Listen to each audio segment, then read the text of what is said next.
बिस्मिल्लाहिर्रहमानिर्रहीम। अस्सलामुअलैकुम। मैं हूं फ़हीम अख्तर, एक और वीडियो के साथ हाज़िर खिदमत हूं। नाज़रीन, मैं वाहिद रिपोर्टर और शायद वीलागर हूं जो chief election commissioner Sikandar Sultan Raja साहब के ख़िलाफ़ मुसलसल उनकी जो मिसकंडक्ट है उसको पॉइंट आउट कर रहा हूं।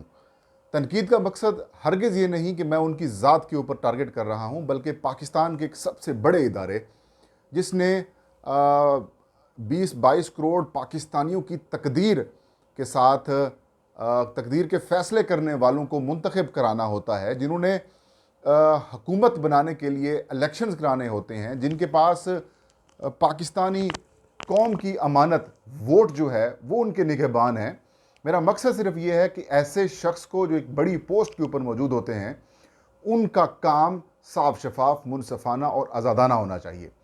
उनका ये काम नहीं होना चाहिए कि वो एक मखसूस पार्टी या फिर एक मखसूस इदारे या फिर एक मखसूस गिरोह के लिए, उनकी खुशनुदी के लिए या फिर उनके हकूक़ की प्रोटेक्शन के लिए काम करते रहें।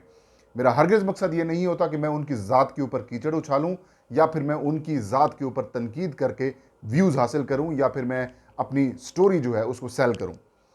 आज का जो वीलाग है नाज़रीन, वो कुछ स्पेशल है। आज का वीलाग चीफ इलेक्शन कमिश्नर की जो आज की तारीख में दो जो उनकी जानिब से जानिबदाराना मुजाहरे किए गए हैं, जो उन्होंने मुस्लिम लीग नून और पाकिस्तान डेमोक्रेटिक मूवमेंट के लिए अपनी मोहब्बत शो की है, वो उसको ज़ाहिर करती है। उम्मीद है कि आप मेरे इस वीलाग के ऊपर फीडबैक भी देंगे और जो कहीं खामी या फिर कमी या फिर कोताही है उसको आप पॉइंट आउट भी करेंगे। नाज़रीन, chief election commissioner Sikandar Sultan Raja, जो कि तहरीक इंसाफ के दौर हुकूमत में वज़ीर आज़म उस वक्त के इमरान खान की नामजदगी के ऊपर अपॉइंट किए गए थे, जिसको अपोजिशन ने भी उनकी हिमायत की थी। और बाद में इमरान खान जब वज़ारत उज़्मा के ओहदे से बेदखल हुए तो उन्होंने बाद में मीडिया से गुफ्तगू करते हुए ये बताया था कि इनका नाम एस्टैब्लिशमेंट की तरफ से आया था और ये कहा गया था कि ये बहुत अच्छे इंसान हैं, लेकिन बाद में हमें पता चला ये तो तहरीक इंसाफ के मुखालिफ हैं। तहरीक इंसाफ और चीफ इलेक्शन कमिश्नर के दरमियान कई मामलात के ऊपर जो इख्तलाफ है या फिर यूँ कहें कि जो लड़ाई है वो रही है। इलेक्ट्रॉनिक वोटिंग मशीन हो या फिर ओवरसीज़ वोटिंग का मामला हो, NA 75 डस्का का मामला हो या फिर सेनेट इलेक्शन को ओपन बैलेटिंग से कराना हो, यूसुफ रजा गिलानी के साहबजादे की वीडियो सामने आने के ऊपर जो इलेक्शन कमीशन ने उनके खिलाफ कार्रवाई नहीं की और उसी पैटर्न के ऊपर जो है वो बहुत सारे मामला जो कि मुस्लिम लीग नून और पाकिस्तान पीपल्स पार्टी के थे उनको नज़रअंदाज किया। पंजाब असम्बली की 5 मखसूस नशिस्तें हों जो कि तहरीक इंसाफ को मिलनी थी, इलेक्शन कमीशन ने वो देने से इनकार किया। हाई कोर्ट ने मामला वापस भिजवाया इलेक्शन कमीशन को और हुक्म दिया कि तहरीक इंसाफ को भिजवाई जाए। तो मतलब बहुत सारे ऐसे मामला हैं जिनके ऊपर चीफ इलेक्शन कमिश्नर का जो कंडक्ट है वो बड़ा सवालिया निशान रहा, क्वेश्चनेबल रहा और इसी चीज़ के ऊपर तहरीक इंसाफ और इलेक्शन कमीशन के दरमियान जो लड़ाई है वो बढ़ती गई। अब मामला नाजरीन ये है तहरीक इंसाफ के खिलाफ ममनुआ फंडिंग केस की समाअत इलेक्शन कमीशन ऑफ पाकिस्तान में तकरीबन 8 साल तक रही। तहरीक इंसाफ के खिलाफ ममनुआ फंडिंग के लिए स्क्रूटनी कमेटी ने अपनी रिपोर्ट आज से कुछ अर्सा पहले जमा कराई। इलेक्शन कमीशन ऑफ पाकिस्तान ने गुज़श्ता महीने इसके ऊपर फैसला महफूज किया, जो कि अभी तक महफूज ही है।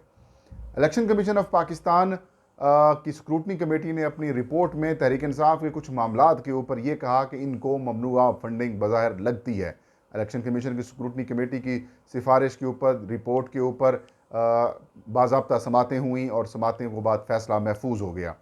ये एक बड़ी हाइप किस्म की ये एक स्टोरी भी है, एक हाइप किया गया ये केस भी है जिसके ऊपर ये पाकिस्तान की तारीख में ये मुनफरिद केस है जो किसी सियासी जमात के ख़िलाफ़ इस लेवल के ऊपर इन्वेस्टिगेशंस हुई। और हैरान कुन तौर पर तहरीक इंसाफ ने आज से कई साल पुराने जो अपने डोनर्स और अपने फंडिंग की जो तफसीलात हैं, उसकी जो डिटेल्स हैं, वो इलेक्शन कमीशन ऑफ पाकिस्तान में जमा कराई। दूसरी जानिब पीपल्स पार्टी और मुस्लिम लीग नून के खिलाफ जो केसेस हैं वो सुस्त रवि का शिकार हैं और अभी तक उनके ऊपर हम कह सकते हैं कि खातिर खा पेशरफ्त सामने नहीं आ सकी। मुस्लिम लीग नून और पीपल्स पार्टी और PDM की तमाम सियासी जमातें जो इस वक्त वफाकी हुकूमत कर रही हैं, इनको पंजाब के 15-20 ज़िमनी इंतखाबात में 15 हलकों के अंदर शिकस्त होती है। 4 में ये कामयाब होते हैं नून लीग और 1 में आज़ाद उम्मीदवार कामयाब होता है। तो 5 में इनको कामयाबी हुई तो तहरीक इंसाफ की मकबूलियत जो है वो ऐसा लगता था जैसे आसमानों को छू रही है। तहरीक इंसाफ की मकबूलियत जब बढ़ गई तो मुस्लिम लीग नून के ऊपर प्रेशर आ गया। क्यों? वो इसलिए प्रेशर आया कि वोट को इज्जत दो का जो बयानिया छोड़कर इन्होंने बूट को इज्जत दो का बयानिया शुरू किया और इस्टेब्लिशमेंट के साथ सुलह करके वफाकी हुकूमत हथियाई, लोटों को बनाकर पंजाब और वफाक में PTI को बेदखल किया हुकूमतों से, तो वो बयानिया अवाम ने रिजेक्ट कर दिया और रही सही कसर पेट्रोलियम मसनूआत की कीमतों और महंगाई ने पूरा कर दिया। तो मुस्लिम लीग नून और PDM के पास अब कोई बयानिया नहीं बचा था, तो यही बयानिया बचा था कि इमरान खान को ममनुआ फंडिंग, जिसको वो फॉरेन फंडिंग कहते हैं, जो कि है सिर्फ ममनुआ फंडिंग का केस, इसके ऊपर इमरान खान को रगड़ा जाए, इमरान खान के ख़िलाफ़ बातें की जाएँ, ट्रेंड्स चलाए जाएँ, वज़ीर आज़म लेवल के ऊपर जो है सारे मामलात किए गए। और आज तो हैरान कुन तौर पर एक ऐसा केस, एक ऐसी अदालती कार्रवाई, एक ऐसी कमीशन की कार्रवाई जिस केस का फैसला महफूज हुए सिर्फ 2 महीने का भी कम अरसा हुआ है, 2 महीने नहीं हुए उस केस को, वो फैसला महफूज हो चुका है। उस केस में जो उस सियासी जमात के ख़िलाफ़ केस है, उसके जो सख्त तरीन सियासी मुखालफीन हैं, वो बाजमात chief election commissioner Sikandar Sultan Raja साहब से मुलाकात करते हैं। इस मुलाकात में इलेक्शन कमीशन के ऊपर दबाव डालने की कोशिश करते हैं। चीफ इलेक्शन कमिश्नर को कहा जाता है कि आप इस केस का फ़ैसला सुनाएं, और इलेक्शन कमीशन भी कहते हैं कि हम इस केस का जल्द फैसला सुनाएंगे। इस मुलाकात के बाद ये तमाम जो PDM की जमात बाजमात जो कि वज़ीर आज़म की हिदायत के ऊपर यहाँ पर पहुँची, तो बड़ी खुश नज़र आ रहे थे। उन्होंने कहा कि हमें यकीन दहानी मिली है कि फ़ैसला जल्द आएगा। नाजरीन, चीफ इलेक्शन कमिश्नर और जो मेंबरान होते हैं वो या सुप्रीम कोर्ट के जज होते हैं या हाई कोर्ट के जजेस होते हैं, या वो टेक्नोक्रेट होते हैं, या फिर वो साबिक रिटायर्ड ब्यूरोक्रेट्स होते हैं। इनको सुप्रीम कोर्ट और हाई कोर्ट के जजेस के मुताबिक मराआत तनख्वाहें मिलती हैं। इनका जो कंडक्ट होता है वो भी सुप्रीम कोर्ट और हाई कोर्ट के जजेस के ऐन मुताबिक होता है। लेकिन हम जब देखते हैं हाई कोर्ट्स में और सुप्रीम कोर्ट्स में, जो वहाँ के जो जजेस हैं, अगर किसी केस का फैसला महफूज हो जाता है या इवन की प्रोसीडिंग्स चल रही होती हैं, जो मामला सब जुडिस होता है, वो मुअज़्ज़ज़ जज साहिबान किसी वकील को पर्सनल भी नहीं मिलते, और पार्टी से मिलना तो दूर की बात है, उनके जो वकील होते हैं, जो उनके एडवोकेट्स होते हैं, वो उनको भी नहीं मिलते, क्योंकि वो ये समझते हैं कि ये मिसकंडक्ट के ज़ुमरे में आता है। और जो मौजूदा चीफ इलेक्शन कमिश्नर हैं, वो जानते हुए कि ये मामलात ऐसे हो सकते हैं, मिसकंडक्ट के शदीद तरीन मुर्तकब हुए हैं, इन्होंने उस सियासी जमात के लीडरान से मुलाकात की है, जिनमें से उनकी 2 सियासी जमातों के लोग जो हैं वो उनके खिलाफ supreme election commission of Pakistan खुद केस सुन रहा है। अगर ये मिलते भी, जो कि माजी के इलेक्शन कमिश्नर्स के साथ भी मुलाकात करने की फरीकैन ने कोशिश की थी, लेकिन माजी के चीफ इलेक्शन कमिश्नर्स कहते थे कि आपको जो इशू है, आप जो हमारे पब्लिक डीलिंग के ऑफिसर हैं या फिर जो हमारे सेक्रेटरी हैं इलेक्शन कमीशन, आप उनके साथ मुलाकात करें या आपकी जो दरख्वास्त है वो उनको दे दें, हम उसके ऊपर गौर कर लेंगे। लेकिन वो बराह रास्त नहीं मिलते थे। जो मौजूदा चीफ इलेक्शन कमिश्नर साहब हैं, ये बदतरीन किस्म की और शदीद किस्म की जो मिसकंडक्ट के मुर्तकब हुए हैं, इनके खिलाफ सुप्रीम जुडिशल कौंसल का एक ज़बरदस्त किस्म का ये केस बन सकता है, क्योंकि उनकी जो पोस्ट है वो इस बात का इयादा करती है, उस बात की का तकाजा करती है कि उनको गैर जानिबदार रहना चाहिए, उनको आज़ाद रहना चाहिए, उनको किसी के दबाव में नहीं आना चाहिए। एक तो PDM ने इनके ऊपर दबाव डालने की कोशिश की।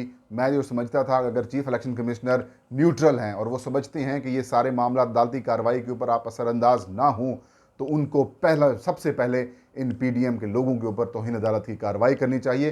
क्यों कि ये आपको, यानी कि चीफ इलेक्शन कमिश्नर को प्रेशराइज करने की कोशिश कर रहे थे, लेकिन यहाँ पर ऐसा कुछ नहीं किया। चीफ इलेक्शन कमिश्नर ने उनको टाइम दिया, उनसे मुलाकात की, चाय पिलाई, जो कुछ भी हुआ गप लगाई, उसके बाद उनको वापस भेज दिया और वो बड़े खुश हुए वापस जाए। ये बड़ा मिसकंडक्ट के मुर्तकब हुए हैं जनाब चीफ इलेक्शन कमिश्नर साहब, और इनके खिलाफ मेरे ख्याल में जो अगर कोई लोग मेरा विलाग सुन रहे हैं, यकीनन वो इनके खिलाफ की कार्रवाई करने के हवाले से सोचेंगे भी। मैंने कुछ माहिरीन कानून से बात की है, उनसे मैंने ये पूछा है कि क्या इस तरह के एक जो मुअज़्ज़ज़ जज हैं वो किसी पार्टी के साथ मिल सकते हैं तब जब फैसला महफूज हो जाए। तो उन्होंने कहा ना प्रोसीडिंग्स के दौरान मिल सकते हैं और ना ही प्रोसीडिंग्स कंक्लूड होने के बाद या रिजर्व होने के बाद मिल सकते हैं। ये शदीद मिसकंडक्ट चीफ इलेक्शन कमिश्नर के इसके मुर्तकब हो चुके हैं।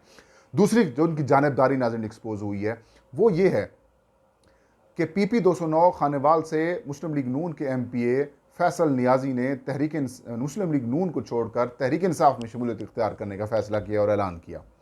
उन्होंने अपना इस्तीफ़ा स्पीकर पंजाब असम्बली जो उस वक्त के थे चौधरी परवेज़ इलाही, उनके हवाले किया।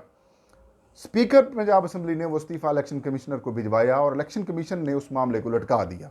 हेयरिंग्स हुई, 3 हेयरिंग्स अब तक हो चुकी हैं।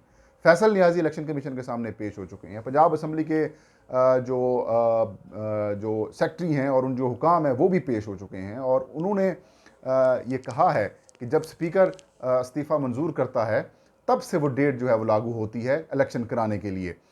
लेकिन इलेक्शन कमीशन ने उसके ऊपर अपना मौक़िफ़ ये दिया कि जिस दिन से सीट खाली होती है, यानी कि जब कहा जाए कि फ़लाँ तारीख से इस्तीफ़ा मंजूर किया जाता है और सीट तब से खाली है, उस दौरान इलेक्शन कमीशन ने 60 रोज़ के अंदर इलेक्शंस कराने होते हैं। तो इलेक्शन कमीशन ने उनके इस्तीफ़े को डिले कर रखा है। दूसरी जानिब कौमी असम्बली के स्पीकर राजा परवेज़ अशरफ ने तहरीक इंसाफ के MNAs के इस्तीफ़ों की तस्दीक किए बगैर उनके इस्तीफ़ों का नोटिफिकेशन जारी कर दिया। इलेक्शन कमीशन ने आज 2 घंटे के अंदर उनका डी नोटिफाई कर दिया। ये दोहरा मयार है। ये चीफ इलेक्शन कमिश्नर का जानिबदाराना मौक़िफ़ है। इनको करना तो ये चाहिए था कि जैसे आप पंजाब असम्बली का मामला कर रहे थे खानेवाल फैसल नियाजी वाली सीट का, तो वैसे ही आप तहरीक इंसाफ के लोगों को भी बुलाते, स्पीकर कौमी असम्बली को भी, स्पीकर को तो नहीं अलबत्ता सेक्रेटरी कौमी असम्बली को बुलाकर उनसे पूछ लेते कि आपने ये ताख़ीर क्यों की है। वो तो 22 मई को इस्तीफ़ा मंजूर हुआ था फैसल नियाजी का, लेकिन इनका तो 11 अप्रैल से मंजूर किया गया है। तो यूँ दूसरी जो जानिबदारी और जो उनका एक कह सकते हैं कि एक ऐसा चेहरा सामने आया जिसमें वो मुस्लिम लीग नून को प्रोटेक्ट करते हुए पाए गए हैं, तो ये एक खौफनाक किस्म की चीज़ है नाज़रीन पाकिस्तान के एक बड़े इदारे के लिए। और फिर आप कहते हैं कि हम आपके ऊपर तनकीद ना करें। तनकीद की जाएगी क्योंकि आप मिसकंडक्ट के मुर्तकिब हो रहे हैं और बारहा आप अपने इक़दामात से इस बात को ज़ाहिर कर रहे हैं कि आप मुस्लिम लीग नून के जो मामलात हैं उनको प्रोटेक्ट कर रहे हैं और आप उनको प्रोजेक्ट भी कर रहे हैं और उनकी के लिए वफ़ादारी भी कर रहे हैं। और ये ऐसी बात है जैसे कि शाह से ज़्यादा आप उनकी शाह की वफ़ादारी कर रहे हैं। फ़ीडबैक का नाज़रीन इंतज़ार रहेगा। और लिंक के आखिर में मैंने अपनी एक नया यूट्यूब चैनल है हमारा, उसका लिंक शेयर किया है, उसको लाजमी सब्सक्राइब करें और दुआओं में याद रखिए। अल्लाह हम सबका हामी नासिर हो।